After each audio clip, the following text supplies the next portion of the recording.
একটা পাবে আপনারা জানেন যে পাবটায় কি হয়, সেখানে নাচ গান মদ্যপান কত কিছু কিন্তু এখানে হতো। আজকে ইনশাআল্লাহ তাআলা এখানে মসজিদ হচ্ছে। এই এরিয়াতে আমাদের মুসলিম কমিউনিটি গ্রোয়িং হচ্ছে। আপনারা এগিয়ে আসুন। আইজুল ওয়ার্দিন সেন্টারকে আপনারা যেভাবে সহযোগিতা করতেছেন, আল্লাহর ঘরকে আপনারা সহযোগিতা করুন। Hopefully by the end of the year we should have a place to do our salah 5 times a day, Jummah prayers and the children's Islamic school. আসসালামু আলাইকুম রাহমাতুল্লাহ, বিসমিল্লাহ, আলহামদুলিল্লাহ, ওয়াসসালাতু ওয়াসসালামু আলা রাসূলিল্লাহ। আমার পেছনে যে বিল্ডিংটা দেখতে পাচ্ছেন এটা ছিল একটা পাব। একটা পাবে আপনারা জানেন যে পাবটায় কি হয়, সেখানে নাচ গান মদ্যপান কত কিছু কিন্তু এখানে হতো। আজকে ইনশাআল্লাহ তাআলা এখানে মসজিদ হচ্ছে। আমরা আইজুল ওয়ার্দিন সেন্টারের পক্ষ থেকে আপনাদের এই কথাটা এনশিওর করতে পারি যে আগামী 5-6 মাসের ভিতরে ইনশাআল্লাহ যদি আল্লাহ তৌফিক দেন আমরা মসজিদ করতে পারবো। এই পাবটা কিনেছিলাম আমরা 2016-এ এবং তখন কিন্তু এটা লিস্টেড বিল্ডিং আপনারা দেখতে পাচ্ছেন এবং জর্জ পাব ছিল এখানে, কিন্তু জর্জের সাইনটাও কিন্তু এখানে একটা জায়গায় আছে। আপনারা জানেন যে এই পাবটা যখন আমরা কিনেছি তখন আমাদের অ্যাকাউন্টে একবারে মানে অ্যাকাউন্ট খালি বলা যায়। প্রায় 1 মিলিয়ন পাউন্ডসের প্রজেক্ট আমরা তো কিনেছি আলহামদুলিল্লাহ। আপনারা এগিয়ে এসেছেন, আপনারা সাহায্য করেছেন বলেই কিন্তু আমরা কিনতে পেরেছি। এখন আপনারা আরও সাহায্য করবেন, বিল্ডিং ওয়ার্ক কিন্তু অনেক বাকি আপনারা জানেন।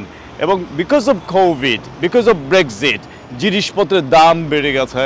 আমরা যেই কোটেশন পেয়েছিলাম কন্ট্রাক্টরের কাছ থেকে কিন্তু অনেক বেড়ে গেছে বিকজ অফ ব্রেক্সিট। এখন যেটা হলো 1.3 মিলিয়ন পাউন্ডসের প্রজেক্ট এটা। যদি আপনারা না এগিয়ে আসেন আমরা কিন্তু খুলতে পারবো না। মসজিদে খোলা খুবই প্রয়োজন। আপনারা দেখেন ডানে বামে এখানে কিন্তু এই যে একটা চার্চ রয়েছে এদিকে, এখানে একটু পরে একটু হাঁটলেই কিন্তু ওদিকে ওয়েস্ট মিডলসেক্স হসপিটাল আছে। এখানে রাগবি স্টেডিয়াম রয়েছে, বৃহৎ স্টেডিয়াম, রাগবি স্টেডিয়াম। এবং এই জায়গাটা একটা কমিউনিটি হাব, এখানে দাওয়ার অনেক কাজ করা যাবে যদি আপনারা এগিয়ে আসেন। আমাদেরকে সহযোগিতা করার জন্য ধন্যবাদ। আইজুল ওয়ার্দিন সেন্টার এটা একটা পাব ছিল, প্রায় 100 বছরের পুরনো। এই পাবটি আমরা এখন মসজিদে রূপান্তরিত করছি। আমাদের কাজ পুরোদমে চলছে, ইনশাআল্লাহ অচিরেই এর কাজ শেষ হবে এবং এই মসজিদটি সবার জন্য উন্মুক্ত থাকবে। আপনারা আমাদের সহযোগিতা করবেন এবং কমিউনিটির সবাইকে আমরা আমন্ত্রণ জানাচ্ছি আইজুল ওয়ার্দিন সেন্টার ভিজিট করুন।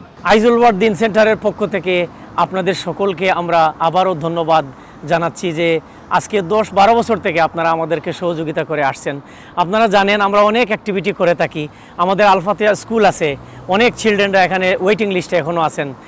আমরা বিল্ডিং এখানে শুরু করতে পারি নাই বিধায় আমরা ভাড়া করে আমাদের ক্লাসগুলো চলছে। আমরা যদি এই ক্লাসগুলো এখানে নিয়ে আসিতে আমরা ইভিনিং মাদ্রাসা করতে পারবো। আমাদের সিস্টার্সদের জন্য অনেক কোরআন ক্লাস, দার্সে কোরআন, তাজউইদ ক্লাস এগুলো আছে। অ্যাডাল্টদের জন্য আমাদের কোরআন ক্লাস এগুলো আমরা শুরু করব। ইয়ুথদের জন্য আমরা অনেক একটু অ্যাক্টিভিটি করতে পারবো। ইন্টারফেইথ অনেক কোর্স আমরা এবং কমিউনিটি, অন্যান্য কমিউনিটিকে আমরা এঙ্গেজ করে আমরা অনেক কমিউনিটি হাব এটাকে তৈরি করতে পারবো। এই এরিয়াতে আমাদের মুসলিম কমিউনিটি গ্রোয়িং হচ্ছে। আপনারা এগিয়ে আসুন। আইজুল ওয়ার্দিন সেন্টারকে আপনারা যেভাবে সহযোগিতা করতেছেন আবারও আমরা আহ্বান জানাবো, আল্লাহর ঘরকে আপনারা সহযোগিতা করুন। আর কয়েক মাসের ভিতরে আমরা 5 ওয়াক্ত নামাজের জন্য ইনশাআল্লাহ আমরা ওপেন করে ফেলবো আপনাদের সকলের সহযোগিতা নিয়ে। আল্লাহ হাফিজ। আসসালামু আলাইকুম রহমতুল্লাহ। Assalamu alaikum. My name is Mizanur Rahman. I'm the secretary of Aizul Waddin Centre, and we purchased this pub. It was a listed pub, the George in Isleworth, in 2016, and we've been conducting work throughout the course of the COVID, throughout the economic crisis. Very difficult. On top of that, it's a listed building. The amount of work that's gone into it is it's immense.